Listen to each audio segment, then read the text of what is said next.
Hi, welcome to max TV. క్రోధినామ సంవత్సరంలో ద్వాదశ రాశుల వారికి ఎలా ఉండబోతుందని తెలియజేయడానికి ఈరోజు మనతో ఉన్నారు కోయిదర బిఎల్ శ్రీనివాసరాజు గారు. మరి ఆయన మాటల్లోనే మనం తెలుసుకుందాం. నమస్కారం అండి. ఓం నమ శివాయ. క్రోధినామ సంవత్సరంలో కుంభరాశి వారికి ఎలా ఉండబోతుందో తెలియజేస్తారా? ఓం నమ శివాయ. పరబ్రహ్మ పరమాత్మ నమః జగత్స్తి బ్రహ్మ హరిహరాయ గుణాత్మ సర్వభౌతికామి దర్శ దత్తాత్రేయ నమసంతిని సిద్ధి కురు కురు కురు కురు స్వాహ.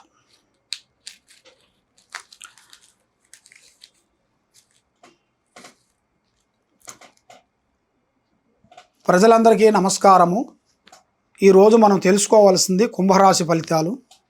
ఈ ఉగాది నుంచి వచ్చే ఉగాది వరకు ధనిష్ట నక్షత్రము, శతాభిష నక్షత్రము, పూర్వభద్ర నక్షత్రము, ఈ 3 నక్షత్రములు కలిస్తేనే కుంభరాశి. ఈ కుంభరాశి వాళ్ళకి అదృష్టము, జీవితము, లలాటకము. అదృష్ట గడియలు ప్రకారంగా చూసుకుంటే వీళ్ళకి ఏ పాయింట్ చెప్పినా, ఏ విధానం చెప్పినా రాంబాణం మాదిరిగా అవుతుంది. కానీ ఈ కుంభరాశి వాళ్ళు ఎప్పుడు చూసినా కూడా నిండుగా ఉంటారు. నిండుగా అంటే ప్రశాంతంగా, ఏమి లేకపోయినా కూడా మంచి డ్రెస్ వేసుకొని మంచిగా భోజనం చేసి ప్రశాంతంగా ఉంటారు. అలాంటి మనస్తత్వం వెళ్ళదు. ఇవాళ లేదు, మన దగ్గర లేదు అంటూ బాధపడరు. అబ్బా మనం సంపాదించాలి అన్న ఒక కసి పట్టుదల వీళ్ళకి ఉండదు. ఎక్కువ శాతం ఎప్పుడు చూసినా కూడా నిండుకుండగా ఉంటారు. కాబట్టి ఇలా ఈ కుంభరాశి వాళ్ళకి ఎక్కువ తెలివితేటలు ఎక్కువగా ఉంటాయి. అతి తెలివితేటలు. ఎదుటివాడు వస్తుందంటే వాడు ఎందుకు వస్తున్నాడు, మన దగ్గర ఏం అడుగుతాడని కూడా ఆలోచిస్తారు అన్నమాట. ముందే తెలిసిపోతాయి. ఎందుకంటే ఒక స్త్రీ వస్తుందనుకో, ఆ స్త్రీ ఎందువల్ల వస్తుందో మన దగ్గరికి అనేది ఆటోమేటిక్గా అర్థమైపోతుంటుంది వాళ్ళకి. అంటే అంత జాగ్రత్త, అంత ఓపిక, నిదానము ఇలా జాతక ఫలితంలో కనబడుతుంది. మరి ఆదాయం ఫలితంలో చూస్తే 14 కనబడుతుంది, ఖర్చులో 14, అంటే సేమ్గా ఉంది. రాజపూజిత 6, అవమానాలు 1. కాబట్టి వీళ్ళు ఎంత కష్టపడ్డా కూడా భోజనం మందం దానికి పోతుంటాం. కాబట్టి ఈ రాశి వాళ్ళకి మెయిన్గా వ్యాపారంలో, ఉద్యోగంలో చేయాల్సిన కార్యక్రమాల్లో వీళ్ళకి ఏదో ఒక రూపంలో తప్పకుండా భూమిలో బంగారం దొరికే ప్రాప్తి కనబడుతుంది.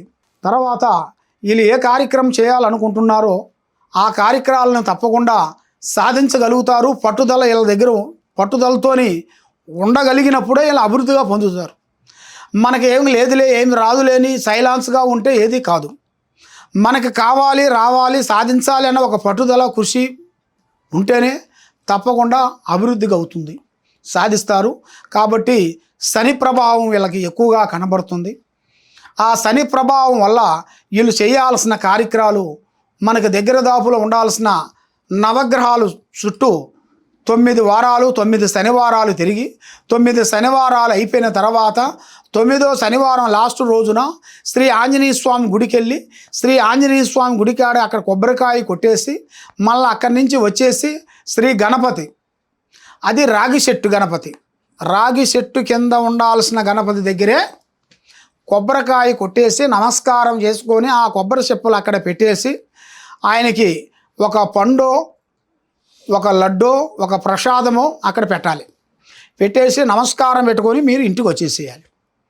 ఫస్ట్ చేయాల్సింది మీరు నవగ్రహాలు, దాని తర్వాత శ్రీ ఆంజనేయ స్వామి, దాని తర్వాత గణపతి. ఈ 3 దేవస్థానాల్లో మీరు 3 విధానాలుగా కరెక్ట్గా చేసుకుంటూ రావాలి. చేసుకుంటూ వచ్చినప్పుడే వీళ్ళ మీద ఉండాల్సిన ఆ దోషములు అనేది వెళ్ళిపోతాయి, అభివృద్ధి అనేది పొందుతుంది, మనసు బాగుంటుంది, చేయాల్సిన కార్యక్రమాలు అభివృద్ధిగా అవుతాయి. మీరు ఎలాంటి బాధలు పడుతున్నా, ఎలాంటి సందేహాలు ఉన్నా, కుటుంబంలో భార్యాభర్తలు కుటుంబ సమస్యల్లో సతమతం అవుతున్నారా, మీరు ఎలాంటి బాధలు ఉన్నా కూడా తప్పకుండా మాకు ఈ కింద ఉన్న నెంబర్కి మీరు సంప్రదించండి. సర్యోధన సుఖినో భవంతు.